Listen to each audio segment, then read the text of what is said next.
Hi there. So this is the just an overview of the pre-class reading for class 9. So now we're into chapter 4, applying Newton's laws.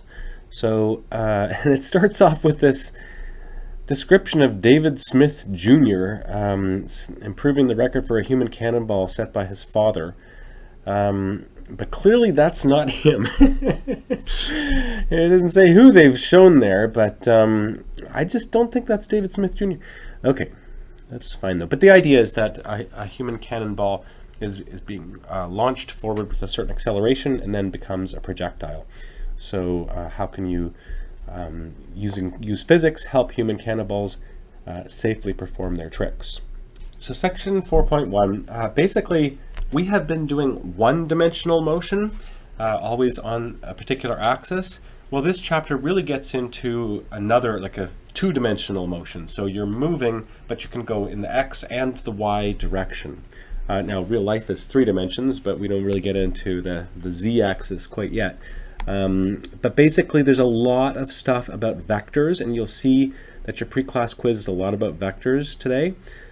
So forces can be represented as vectors. This is whole idea that you've got scalar components to any two-dimensional vector, 2 scalar components. So if you have a force here that's 5 newtons, that's the actual force.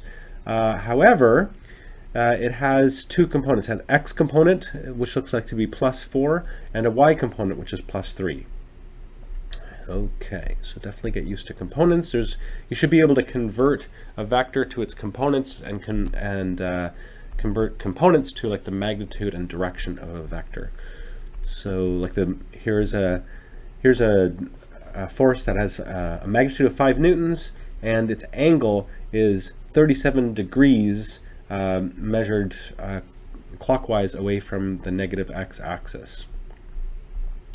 So yeah, and when you combine many forces, you have to add all these vectors, and secret is that once you get scalar components, which are plus or minus for all the vectors, the easiest way to add a bunch of vectors together is to first add all the x components of all the vectors to get the x components of the resultant, then I'll add all the y components of the vectors to get the y component of the resultant. It's the easiest thing.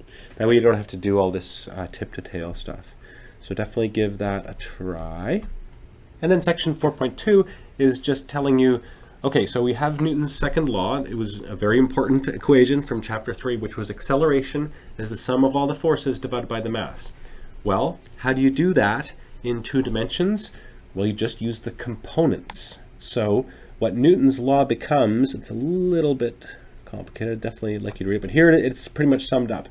Newton's second law is 2 different equations. So the x component of the acceleration is the sum of all the forces, x components of the forces divided by the mass, because mass is just a scalar, and the y component of the acceleration is the sum of all the y components of the forces divided by the mass. So it's still acceleration vector is force vector divided by mass, but we just split that equation into component forms, and then you get 2 equations. And there are some examples of how you actually do that, and some tips. So that's it for the reading for today, and I'll see you next time. Bye.